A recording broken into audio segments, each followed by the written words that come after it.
सभागृहामध्ये शपथ न घेता बहिष्कार टाकला।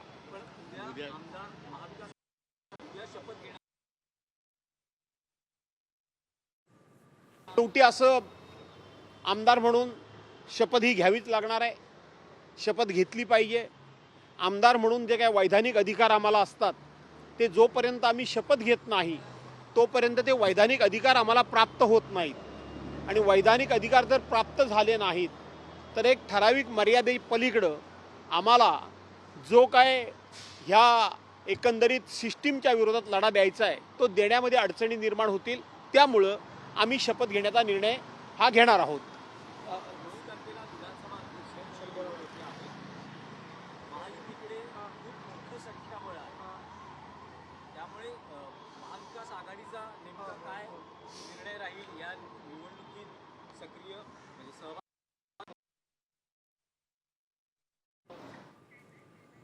साधारणपणे पूर्वीपासूनची एक महाराष्ट्राची उच्च परंपरा होती की अध्यक्षाची निवड ही बिनविरोध झाली तर उपाध्यक्षपद हे विरोधी पक्षाला दिलं जात होतं।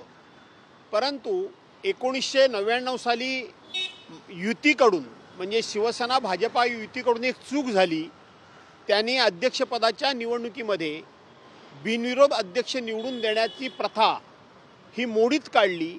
अध्यक्षांच्या विरोधात आपला उमेदवार दिला आणि त्यावेळेला काँग्रेस पक्षानं त्यावेळचे मुख्यमंत्री कैलासवासी विलासरावजी देशमुख यांनी निर्णय घेतला की तुम्हाला सांगून सुद्धा तुम्ही ऐकलात नाही आणि अध्यक्षाची निवडणूक तुम्ही लढवलीत, त्याच्यामध्ये तुम्ही पराभूत झालात।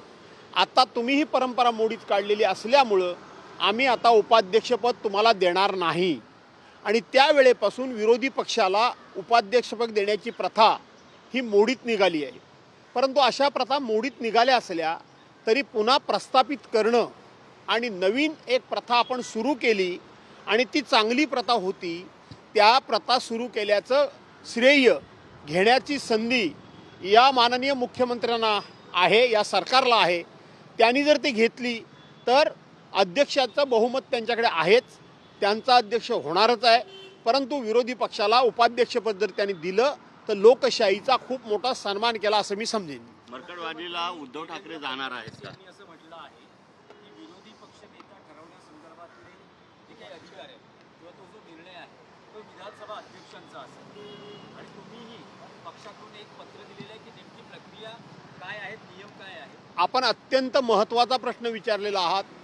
देवेंद्र फडणवीसांनी जरी अध्यक्षांच्याकडे बोट दाखवलं असलं तरी सुद्धा सरकारनं त्याला संमती द्यावी लागते।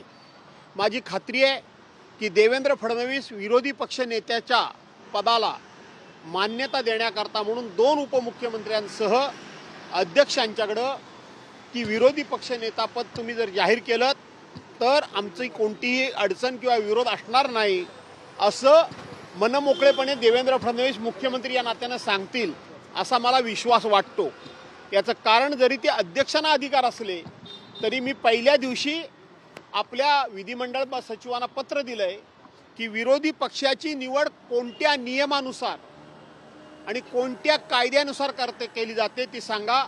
आज सुद्धा सकाळी मी सचिवांना भेटलो, त्यांना तशा प्रकारचा कुठलाही कायदा कुठलाही नियम मिळालेला नाही आणि म्हणून त्याच्यामध्ये अधिक स्पष्टता आहे। मी अधिक अभ्यास केला की त्याच्यामध्ये जो पक्ष मोठा असेल त्याला ज्याला 10 शेड्यूल ए मध्ये तरतूद अशी झालेली आहे की जो पक्ष मोठा असेल त्याला विरोधी पक्ष नेतेपद देणं हे बंधनकारक आहे आणि म्हणून आम्हाला विरोधी पक्ष नेतेपद मिळेल याचा मला विश्वास आहे। आघाडीमध्ये शिवसेना युपीटीकडे विरोधी पक्ष नेते पद येऊ शकते। असं आहे की मुळामध्ये आमचा पक्ष आत्ता मोठा आहे आणि म्हणून विरोधी पक्ष नेतेपद हे मिळेल ते शिवसेनेला मिळालं पाहिजे आणि नैसर्गिक न्यायाच्या दृष्टीने त्याच्यावर शिवसेनेचा हक्क आहे। त्यावर मग असं म्हणता येईल का की भास्कर जाधव हे त्या डाव्यात सगळ्यात शिवसेना युपीटी ज्येष्ठतेनुसार सगळ्यात पहिले आहेत? नाही, भास्कर जाधव आमदार म्हणून जरूर ज्येष्ठतेनुसार पहिले आहेत, परंतु माझ्या पक्षाला हे पद मिळेल त्याचा मला सर्वोच्च आनंद असेल। राहुल गांधी मरकडवाडीला जाणार आहेत, उद्धव ठाकरे जातील का? शरद पवार जाणार? असं आहे की उद्धव साहेब जातील असं मला वाटतं मरकडवाडीला, कारण शेवटी हा पाठिंबा देण्याची गरज आज संपूर्ण देश पातळीवर झालेली आहे. ज्या ज्या राज्यातल्या निवडणुका होतात त्या त्या राज्यातली जनता, त्या त्या राज्यातले लोक, त्या त्या राज्यातले पत्रकार, त्या त्या राज्यातले विचारवंत हे EVM मशीनवर शंका घेतात.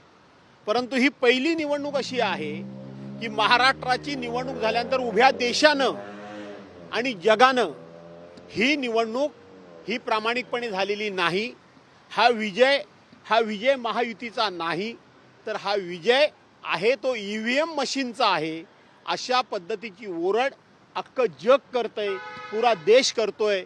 आणि म्हणून ही निवडणूक ही EVMनी जिंकलेली असल्यामुळं खऱ्या अर्थानं लोकशाही आणि खऱ्या अर्थानं संविधान याला जो धोका म्हटला जातो तो हाच आहे.